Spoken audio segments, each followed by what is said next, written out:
Sylvie Claire Roussamba, bonjour. Bonjour. Vous êtes enseignante d'allemand, C'est ça. comme votre nom l'indique. Et vous êtes dans l'Est de la France. À vous Metz, préciserez le nom de l'établissement.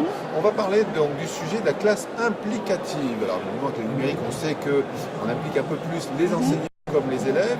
Et donc, vous allez me parler d'une expérience qui date déjà depuis 2-3 ans, C'est dans ça. les prémices de l'idée jusqu'à ce que vous Son fassiez au moins une aboutissement. bonne journée d'aboutissement. Voilà. Je vous écoute. Donc effectivement, je suis enseignante d'allemand au lycée Louis de Cormontaigne à Metz. Et puis il y a 3 ans, au salon Educatis de 2014, nous avons découvert la classe inversée dans une matière et on a été très vite séduits parce qu'en fait, on cherchait des pistes pour faire autrement. On était assez insatisfaits de la manière dont se passaient nos cours, entre les élèves trop passifs, trop attentistes, disons, trop consommateurs. Et on s'est dit non, ça ne va plus, il faut qu'on trouve d'autres façons de fonctionner. Et donc on a décidé, je dis on parce qu'on a été toute une équipe, 10 professeurs, à s'impliquer pour une classe de première ES. Donc durant toute une année, on a préparé notre projet entre nous, on s'est familiarisé avec des outils, on a réfléchi aux tenants, aux aboutissants, aux changements que ça allait impliquer dans notre manière de faire. Et donc on s'est lancé au mois de septembre avec une classe de première ES. Donc comme je le disais, 10 professeurs impliqués, y compris l'EPS, ce qui n'est pas forcément très courant, y compris le professeur documentaliste. Et voilà, et on s'est lancé. Alors, ce qui m'intéresse, avant qu'on rentre dans le détail du projet, Oui. parce que vous dites, j'étais venu à Educatis, donc qui est venu? Est-ce que c'était les 10 enseignants dont on parle? Non, pas du tout, ou non. qui a dit, j'ai vu des trucs super. Alors, il y avait, entre autres, il y avait le proviseur de notre établissement qui avait été séduite et qui nous en a parlé. Et l'un de nous, déjà depuis longtemps, cherchait à faire autrement et s'intéresser aux pédagogies actives. Et s'est dit, bon, allez, on y va. Voilà. Et donc, ce collègue-là, on a discuté avec d'autres. Et puis, très vite, il y a eu un engouement, un enthousiasme. Un groupe projet, un travail d'1 an, et ensuite, pouf, on y va. Et on se lance. Et on est dans le vif du sujet. Donc, bien entendu, il faut du matériel ou pas? Il faut du matériel, oui. Alors, bon, la région Lorraine nous a soutenus en finançant un ordinateur par élève, en aménageant aussi la salle. C'est-à-dire qu'on a aussi réfléchi à la manière dont on pouvait transformer l'espace classe. Et donc, on a créé nous-mêmes, on a fait les plans, on s'est renseigné sur le mobilier, sur sa disposition. Et on a fait une classe en îlot et donc la région nous a aidés dans notre projet. Matériel informatique. Matériel informatique, oui, c'est ça. Ordinateur portable pour chaque élève et l'aménagement d'une salle qui leur était dédiée. C'est-à-dire que la classe avait sa propre salle et c'est les enseignants qui tournaient. Voilà. Ce qui est très pratique. Voilà. Et le fait d'ailleurs, non seulement c'était pratique, mais en plus le fait que les élèves aient eu leur propre salle, ils se sont véritablement appropriés cette salle. Et ça a complètement changé aussi leur rapport entre eux et le rapport à l'école. Ah oui, ça a été complètement différent. Psychologiquement, ça change beaucoup. Oui. C'est clair. Quand on voit les petits sixièmes qui découvrent l'autre environnement et qui passent à une école, on pourrait peut-être penser à le faire beaucoup plus tôt. C'est clair. C'est une des préconisations que j'avais fait il y a quelques années. Mais bon, continuons. Donc en fait, des ordinateurs, une classe qui a déjà réfléchi un petit peu à arrêter le face-à-face. Oui. C'était un peu le sujet, de passer de face à face au côte à côte. Résultat, est-ce que c'est évident tout de suite pour les enseignants? Est-ce que c'est évident tout de suite pour les élèves? Alors tout de suite, non, il ne faut pas se leurrer, il y a un temps d'adaptation, mais les choses se sont faites progressivement, c'est-à-dire que les élèves ont été de plus en plus responsabilisés dans leur relation face au travail, dans leur relation face à l'école. Et il y a des changements qui se sont opérés, du fait aussi qu'ils ne voyaient plus l'enseignant seulement comme un transmetteur unique de savoir, mais dans la mesure où les élèves se sont appropriés petit à petit leur propre savoir, l'enseignant était davantage perçu comme quelqu'un qui allait être à leur côté pour les accompagner, notamment pour faire en classe les tâches difficiles. On caricature très souvent la classe inversée en disant les cours se font à la maison, puis bon, en classe on fait des exercices, c'est pas du tout ça. On donne aux élèves des choses très simples à faire à la maison, mais toutes les tâches complexes sont faites en classe. Et pour pouvoir réaliser ces tâches complexes, l'élève a évidemment besoin de la présence de l'enseignant à ses côtés. Notre manière de travailler nous a permis aussi de mieux connaître nos élèves. Grâce à certains outils numériques que nous avons utilisés, nous avons été plus à même d'individualiser notre enseignement. C'est-à-dire qu'en amont de la séance, on donnait un certain travail à faire à l'élève, je mets volontairement au singulier. Le professeur pouvait corriger, prendre connaissance de ce qu'avait fait chaque élève et au fur et à mesure, donc voir si ce qu'il avait prévu pour la séance était trop difficile ou non et véritablement adapter son enseignement à chacun.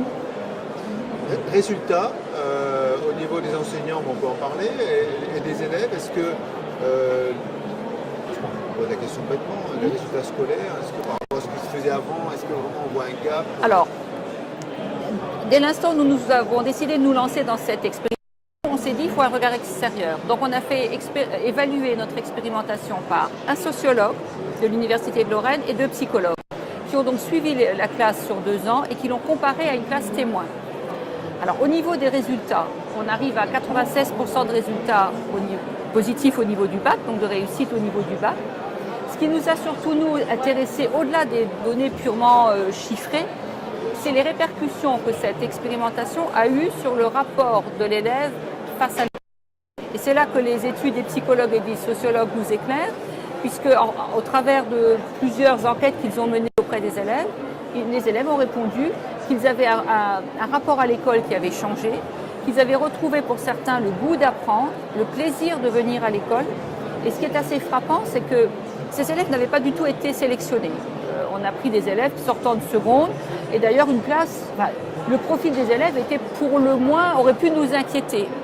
Un bon 5e était absentéiste en seconde, n'avait pas des résultats particulièrement glorieux. Certains sont passés en appel, en commission d'appel. Donc on peut vous dire que les élèves n'ont pas été sélectionnés. Et on a constaté en première qu'il n'y avait plus du tout d'absentéisme, plus de retard. Donc ça prouve que les élèves se sentaient bien dans cette classe. Autre chose aussi, à laquelle on ne s'attendait pas du tout. Au moment des interclasses, les élèves ne sortaient pas de la salle, voulaient rester dans leur... C'était leur classe. Ils se sont vraiment appropriés l'espace. Donc là, c'était aussi un point qui a changé leur rapport. Il y a d'autres choses qu'on évalue rarement dans le système traditionnel, comme le sens de l'organisation, le renforcement de l'autonomie, la créativité, parfois aussi le sens de l'anticipation, c'est-à-dire que les élèves anticipaient, prenaient de l'avance dans leur travail. Et ça, ce sont des choses qui sont, dans la manière dont on évalue les performances de nos élèves, qui sont rarement prises en compte, alors qu'elles ont transformé pour beaucoup le rapport d'une majorité d'élèves face à leur travail et face à l'école. Alors je vais poser une dernière question piège, mais vous avez certainement la réponse. C'est que les sociologues, je ne sais pas si c'est des chercheurs, etc., vous leur avez donné du mal à entendre, puisque quelque part, vous arrivez sur une expérience où on modifie la position de la classe, on donne une classe aux élèves alors que ce n'est pas ça qui se fait en général, on met du numérique alors que ça change, on fait de l'individualisation des parcours, de la classe inversée, et on dit avec tout ça, débrouillez-vous pour trouver la solution. Donc quelque part, est-ce que c'est un tout qui a fait qu'effectivement il y a eu du changement? Je pense que c'est la conjugaison de plusieurs phénomènes. Le rôle du numérique est indéniable, ça facilite tellement de choses. Le rapport différent au temps et à l'espace, c'est-à-dire qu'on n'apprend plus exclusivement en classe, mais aussi à un autre moment avant la classe, après la classe, hors la classe.